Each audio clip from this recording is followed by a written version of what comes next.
الرجیم بسم اللہ الرحمن الرحیم الحمدللہ رب العالمین الصلاة والسلام علی اشرف الانبیاء والمرسلین وآہل بیتہ الطیبین اما بعد فقد قال اللہ عز وجل فی القرآن المجید فلولا نفر من كل فرقة منهم طائفة ليتفقهوا في الدين وَلِيُنْذِرُوا قَوْمَهُمْ إِذَا رَجَعُوا إِلَيْهِمْ لَعَلَّهُمْ يَحْذَرُونَ۔ معزز علماء کرام و طلاب عزیز، السلام علیکم ورحمۃ اللہ وبرکاتہ۔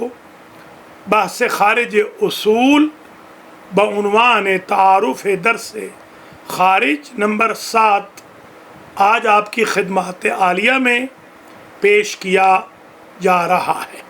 اللہ آپ کو موفق و مؤید فرمائے، کرونا وائرس سے آپ سب کو ہم سب کو بچائے، مزید ترقی عطا فرمائے، خیر و برکت سے رکھے۔ پچھلا درس ہم نے ما الفرق بین الاصولی والاخباری میں آلموسٹ دے دیا، اور آج کا جو درس ہے وہ ہم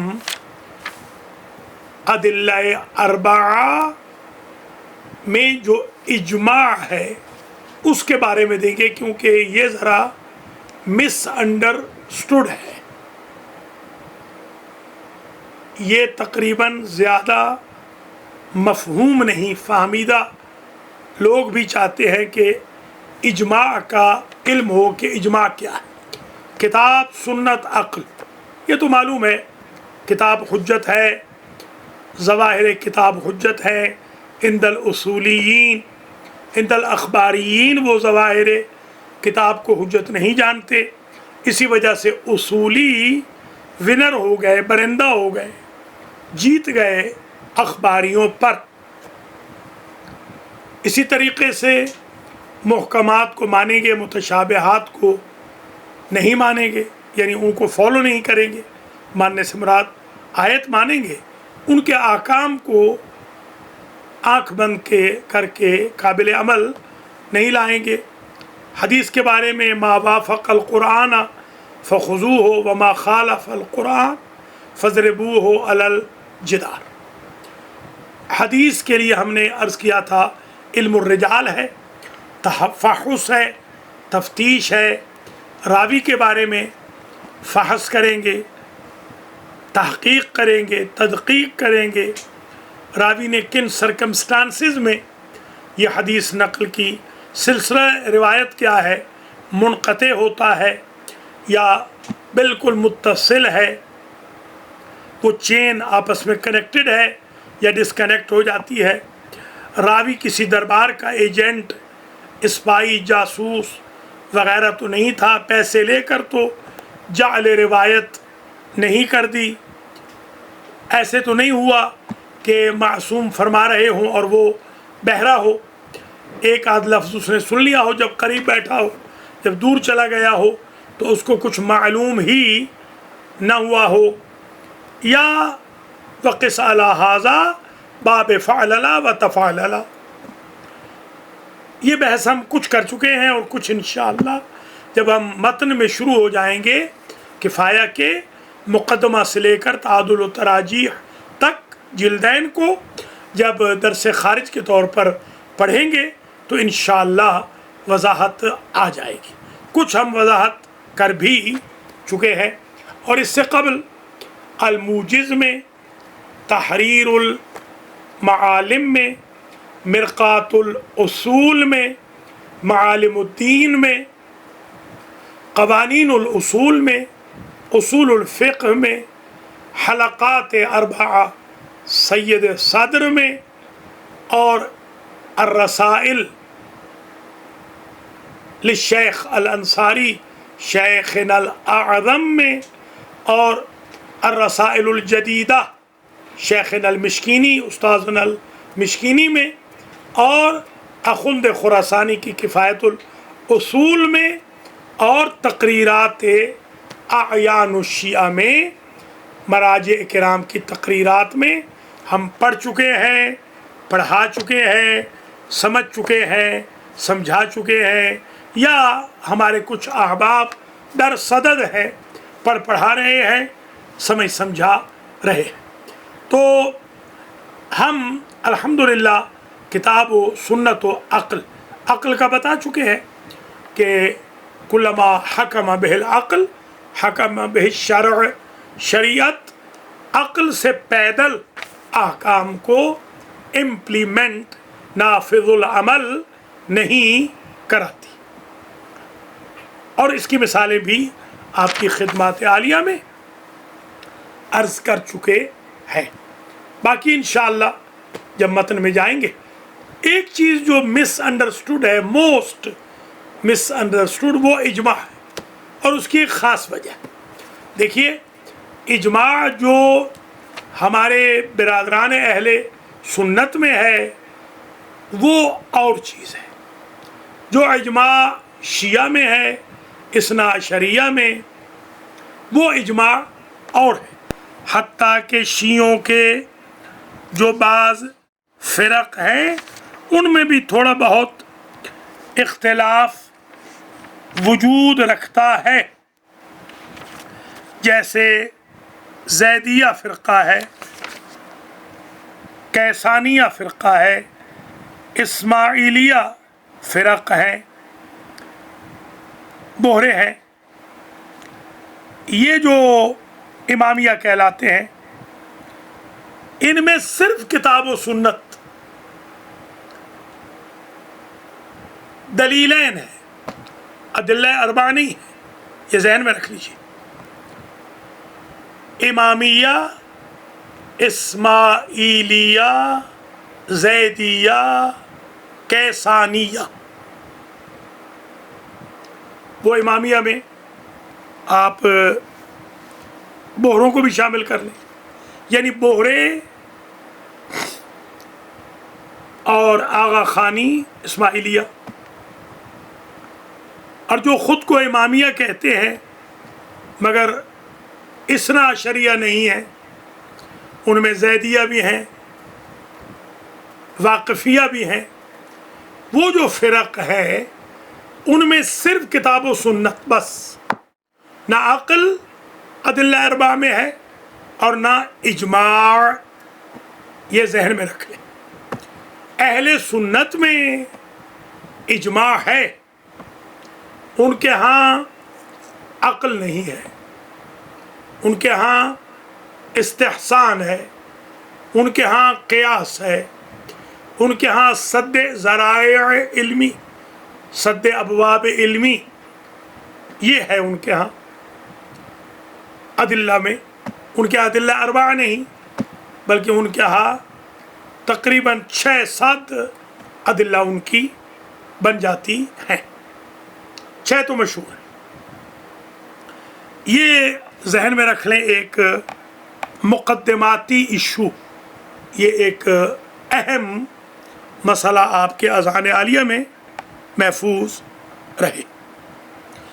دوسرا جو اہم پوائنٹ ہے وہ یہ ہے جو ابھی اشارہ کیا تھا کہ اصولی تب مارکیٹ میں کامیاب ہوئے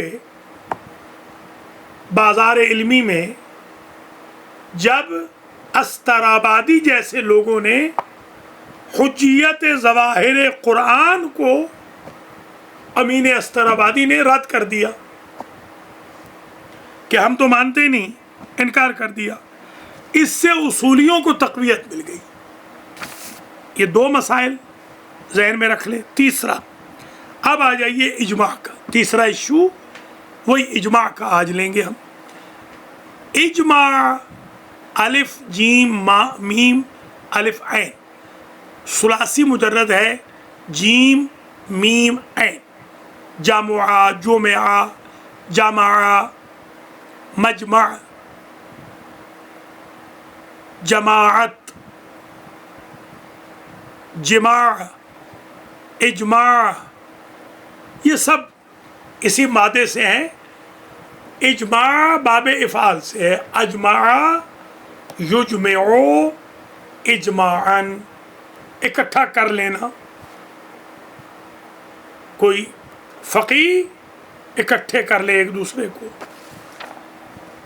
تو اجماع کا جو لغوی معنی ہے وہ تو یہ ہے کہ کسی ایک شے پہ جمع ہونا یا ایک کو دوسری کے ساتھ جمع کر دینا. یہ فون ہے، اس کو یہ نوٹ بک کے ساتھ جمع کر دوں، یہ مائک کے ساتھ جمع کر دوں، یہ اجماع لغوی ہے. جمع کر لینا، اکٹھ، اتفاق. بلکہ بعض نے لکھا کہ ایک کو خلط الشیء بالشیء، یہ لغت والوں نے لکھا. جب شے شے سے مل جائے تو اس کو کہتے ہیں اجماع. اتفاق کے نظر اس کو بھی اجماع کہا جاتا ہے. لغت میں مل جانا، مخلوط ہو جانا، مرج ہو جانا، اکٹھا ہو جانا، اکٹھا کر دینا، اس کو اجماع کہتے ہیں لغتاً. اصطلاحاً جب کسی حکم شرعی پر، عام تو تعریف یہ ہے جو مسلمانوں نے کی ہے، اتفاق المسلمین علی الامر الشرعی یقال الاجماع.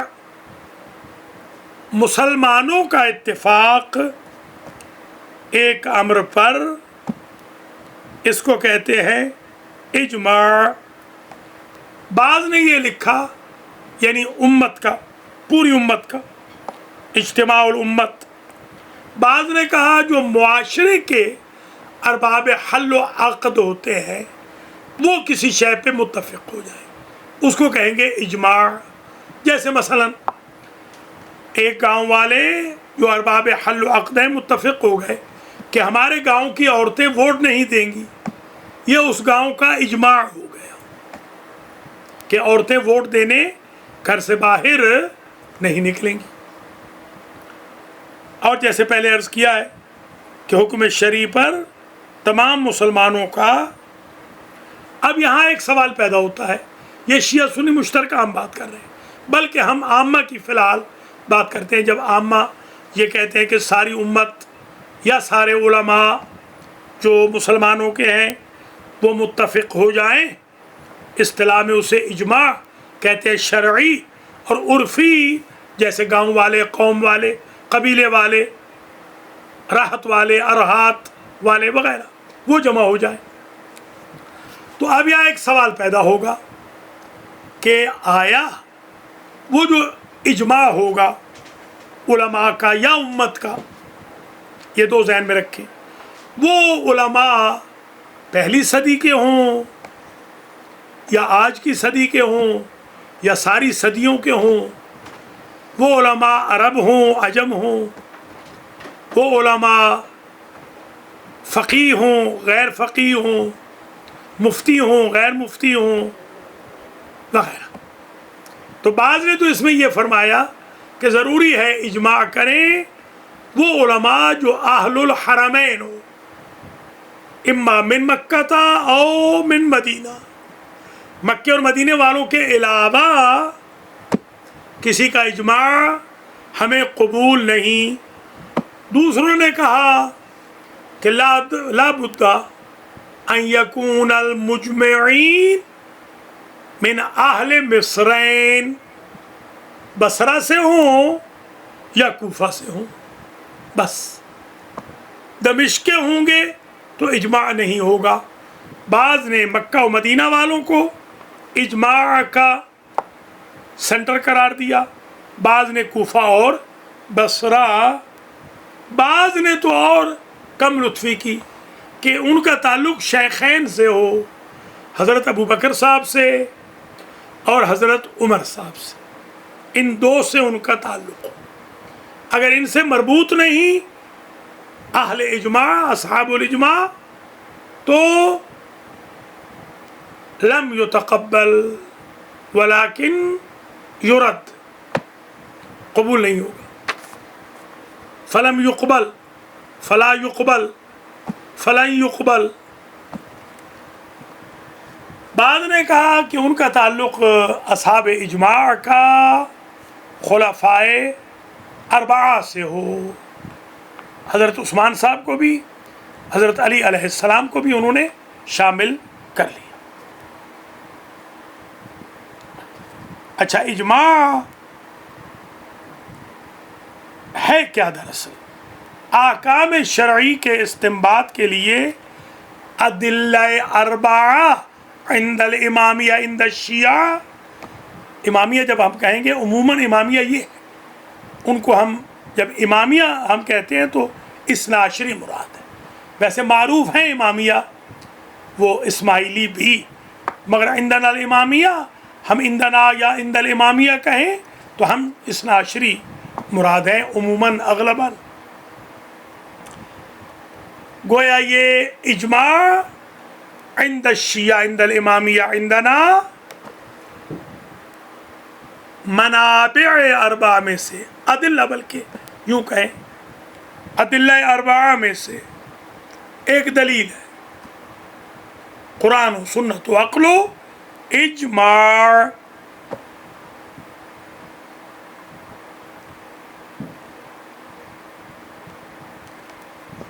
اب آیا اجماع حجت ہے یا نہیں، تو کہتے ہیں اس کے لیے ایک قول یہ ہے کہ ضروری ہے ان تین میں سے کوئی ایک تائید کرے، کتاب سنت یا عقل، اس کی حجیت کی تائید کرے۔ بعض نے تو سورہ بقرہ کی آیت نمبر 143، آل عمران کی 110 اور سورہ نساء کی 115، وَمَن يُشَاقِقِ الرَّسُولَ مِن بَعْدِ مَا تَبَيَّنَ لَهُ الْهُدَىٰ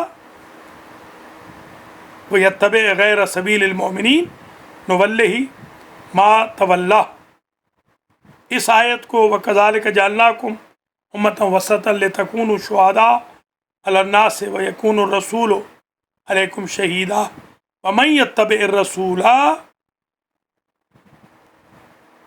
ممن ينقلب على عقبیہ، اس کو اور کنتم خیر امۃ اخرجت للناس تأمرون بالمعروف وتنہون عن المنکر وتؤمنون باللہ ولو آمن اہل الکتاب لکان خیرا لہم منہم المؤمنون واکثرہم الفاسقون۔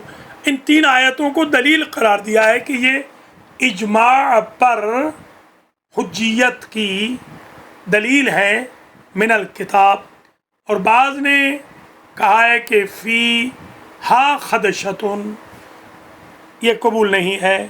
خیر اس بحث میں ابھی ہم فی الحال نہیں جائیں گے، جب ہماری بحث باقاعدہ شروع ہوگی تو انشاءاللہ تحصیل حاصل نہیں کریں گے، یعنی ایسی چیزیں ریپیٹ نہیں کریں گے جن کا کوئی فائدہ نہ ہو۔ ہم انشاءاللہ مقررات کو کاف کشوالی مقررات کو انشاءاللہ حذف کر کے مقررات بنائیں گے، قاف قرآن والی۔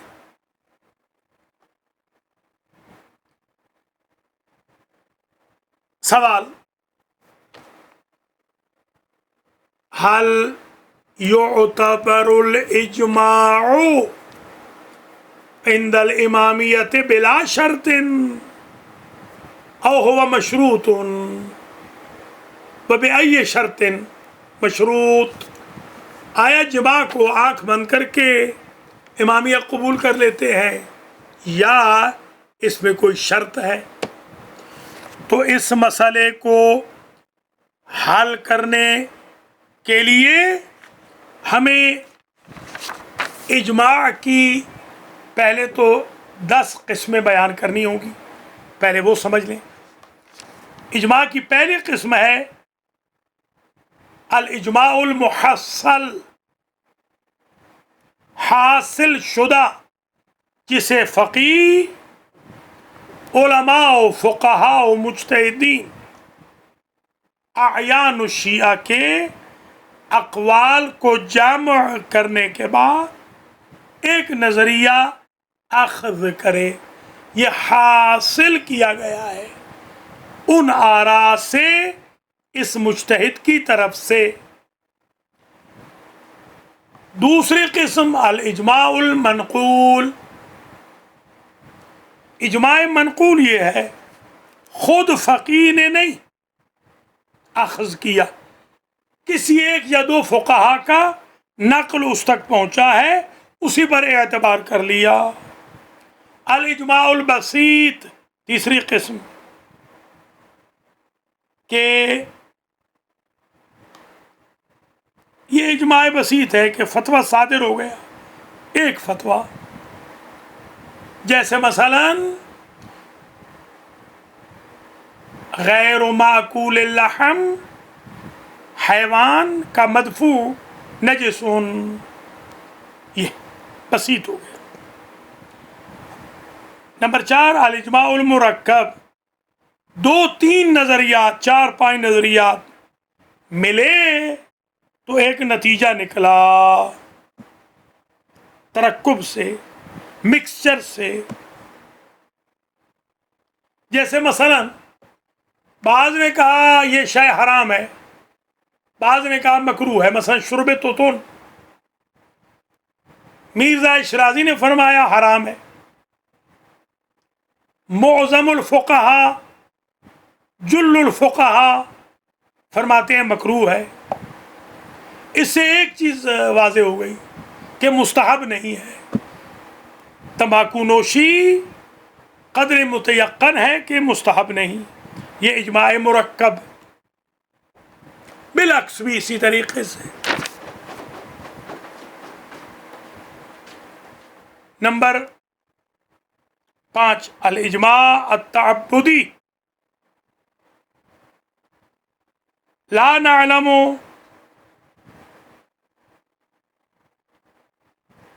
ماخذ، ہمیں ماخذ اجماع کا علم نہیں، کہاں سے اجماع لیا اس کا ہمیں علم نہیں ہے. کہاں سے اجماع آیا؟ ما نعلم، لم نعلم، لا نعلم، ہمیں معلوم نہیں. ہم کیا کر رہے ہیں؟ ہم بس تعبداً بغیر کسی قید و شرط کے نقبلو قبول کر رہے ہیں اجماع کو. اس کو کہتے ہیں تعبدی. یہ انشاءاللہ بھی عرض کریں گے، ڈیٹیل اس کی آئے گی. الاجماع المدرکی، جس میں مدرک معلوم ہے، یہ اسی 5ویں کا الٹ، ماخذ مدرک معلوم ہے. الاجماع العملی، عملاً کہا نہیں علماء نے، عملاً ایک ایشو پر، ایک فتوے پر عملاً سارے متفق ہو گئے.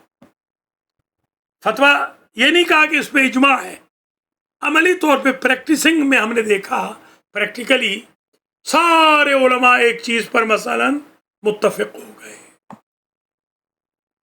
جیسے واجب تخییری ہونا جمعہ کا، کوئی بھی واجب عینی نہیں سمجھ رہا، کوئی واجب تعیینی نہیں سمجھ رہا.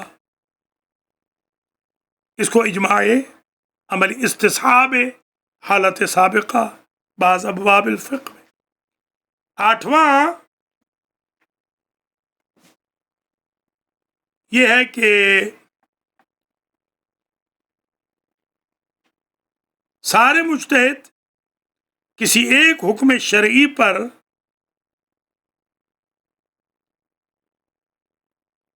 متفق ہیں. نواں اجماع مسلمانوں کا عملاً کسی مسئلے پر اتفاق ہو جائے، جس کو سیرہ عقلاء بھی کہتے ہیں، الاجماع العقلی بھی اس کو کہا گیا.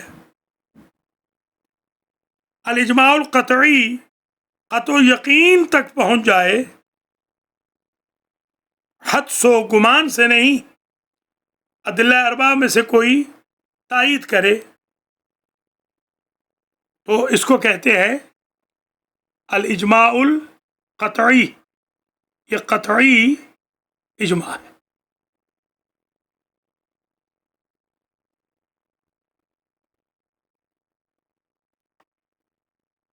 یہ جو نواں ہے یہ اجماع فعلی، اور 8واں اجماع قولی۔ دیکھیے پھر سمجھ لیجئے، اجماع قولی کسی جزئی پر، شرعی حکم کی جزئی پر متفق القول فتویٰ آ گیا سب کا، اس کو کہتے ہیں اجماع قولی۔ اجماع فعلی، مسلمان عملاً کسی مسئلے میں متفق ہو گئے، جس کو سیرہ عقلائی یا اس کو اجماع عقلی بھی کہا گیا۔ قطعی، قطع یقین۔ ایک دفعہ پھر سمجھ لیں۔ نمبر 1، اجماع محصل، جس میں ایک مجتہد دوسروں کے اقوال سے اپنا نتیجہ اخذ کرے۔ اجماع منقول، جس میں کوئی نقل کرے اجماع کو اور وہ اسی کو مان لے۔ اجماع بسیط، جب فتویٰ ایک جیسا صادر ہو جائے۔ اجماع مرکب، 2-3 نظریات ملیں اور واجب و مستحب تو یقین ہو جائے کہ حرام نہیں۔ اجماع تعبدی، جس میں ماخذ معلوم نہ ہو۔ اجماع مدرکی، جس میں ماخذ معلوم ہو۔ اجماع عملی، عملاً سیرت یا مسئلہ پر اتفاق ہو جائے، فتویٰ کوئی جاری نہیں، سٹیٹمنٹ کوئی نہیں آئی۔ اجماع قولی، سارے مجتہد ایک حکم شرعی پر متفق ہو جائیں۔ فعلی، مسلمانوں کا عملاً اتفاق ہو جائے سب کا۔ قطعی، یقین تک بندہ پہنچ جائے، حدس و وہم و حدس و ظن کی وجہ سے نہیں، بلکہ قطع کی وجہ سے بندہ ایک ایشو پر اکٹھا ہو جائے، پہنچ جائے۔ یہ 10 قسمیں جو آپ نے پڑھ لی، اس کے بعد اب دیکھیے عندنا امامیہ، ایک اور چیز سمجھ لیں۔ الاجماع ایک اور اعتبار سے اما حسیون او حدسی، ہا دال سین۔ حسیون جو حس ہو، اس میں 3 ہیں، اس میں 3 ہیں۔ ایک یہ ہے کہ جسے اجماع تشرفی یا اجماع دخولی بھی کہا جاتا ہے، جس میں کسی کی ملاقات ہو امام معصوم سے، یہ ہے اجماع حسی دخولی یا تشرفی۔ ایک ہے دوسری قسم اس حصی کی، اجماع تقریری، کہ جب معصوم کے سامنے علماء اجماع کریں اور معصوم مخالفت نہ فرمائیں، تقریری۔ ایک ہے لطفی، کہ لطفاً اللہ پہ واجب ہے کہ اگر سارے مراجع مجتہدین ایک مسئلے میں غلط ہو جائیں تو وہ امام زمانہ کو حکم دے، امام پر واجب ہے لطفاً، اللہ پہ نہیں، امام پر واجب ہے لطفاً، کہ امام علیہ السلام جائیں اور جا کے کسی ایک کو بتا دیں کہ تم سارے غلط ہو گئے ہو۔ یہ 3 قسمیں ہو گئیں اجماع حسی کی۔ حدسی، ایک اکثر علماء آپس میں اکٹھے نہیں ہوتے، مختلف اختلاف بہت ہوتا ہے علماء میں، اور اگر اکٹھے ہو جائیں تو حدس ہوتا ہے نظریہ معصوم۔ ایسے لگتا ہے کہ معصوم کا نظریہ ہوگا تبھی سارے اکٹھے ہو گئے، ورنہ سارے اکٹھے نہ ہوتے۔ یا پھر اجماع تقریری، معلوم ہو کہ امام کی زندگی میں یہ ہوا اور امام نے مخالفت نہیں فرمائی۔ یہ کچھ گزارشات آ گئیں آپ کی خدمات عالیہ میں اجماع کی۔ اب آپ کو اندازہ ہو گیا اجماع حسی، اجماع حدسی، اور 10 قسمیں اجماع کی۔ یہ بھی سمجھ لیں، اجماع مرکب بشرط لطف معتبر ہے، اجماع مدرکی حجت ہے ہی نہیں کیونکہ کشف قول معصوم نہیں۔ اجماع محصل، جس میں کشف نہیں، صرف فقیہ کے لیے حجت ہے، دوسروں کے لیے نہیں۔ اجماع منقول خبر واحد سے آئے تو لیس لہ الحجہ، لیس لنا الحجہ، تواتر سے آئے تو یکون الحجہ۔ یہ تقریباً چند گزارشات مقدماتی آپ کی خدمات عالیہ میں پیش کی گئی۔ یہ جو حضرت ابو بکر صاحب کی خلافت پر اجماع ہوا تھا وہ وہی اجماع تھا عامہ والا کہ امت اکٹھی ہو گئی، علماء سارے اکٹھے ہو گئے، کیونکہ اہل سنت میں اجماع میں کشف حکم معصوم یا قول معصوم یا قاعدۃ اللطف وجود نہیں رکھتا، لہذا ان کو پرواہ نہیں۔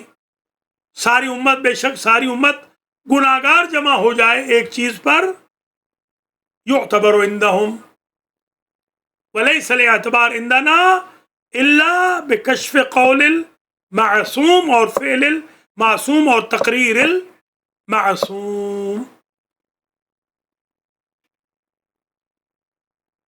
یہ تقریباً جو ہمارے بعض احباب نے میسیجز کیے تھے کہ اجماع کی ہمیں سمجھ نہیں آ رہی، تقریباً یہ اجماع کے بارے میں کافی بحث ہو گئی۔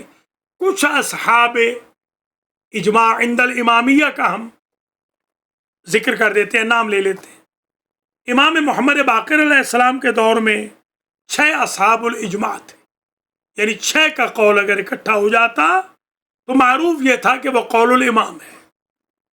زرارہ ابن اعین، معروف، خربوس، برید ابن معاویہ، ابو بصیر اسدی مرادی، فضیل ابن یسار، محمد ابن مسلم، یہ 6۔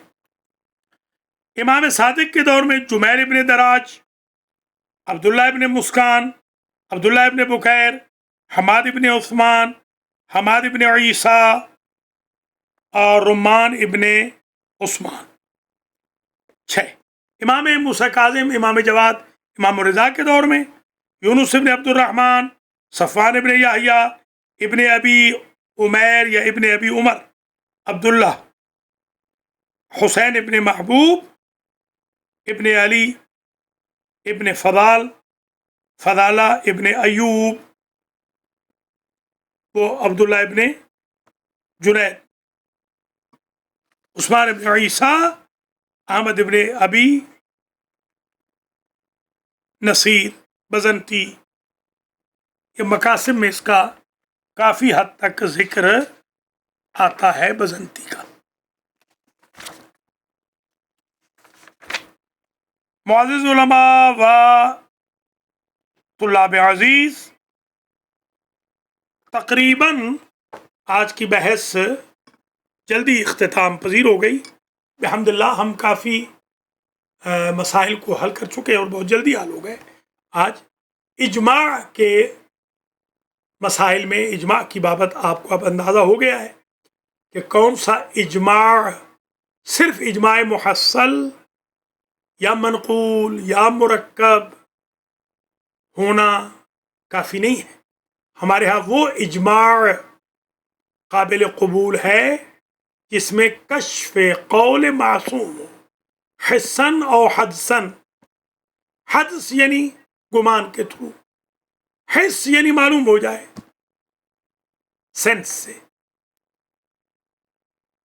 اس کو یوں انگلش میں کہہ سکتے ہیں سینس اور گیس۔ حس سینس، حدس گیس، وہ بھی ایکسیپٹیبل ہوگا جب ہمیں یہ ہو جائے کہ اس میں قول معصوم یا فعل معصوم یا تقریر معصوم، یا میں اپنے الفاظ میں کہتا ہوں رضا معصوم شامل ہے۔ وہی رضا تقریر کی فرع بن جائے گی۔ سکوت معصوم، قبولیت معصوم،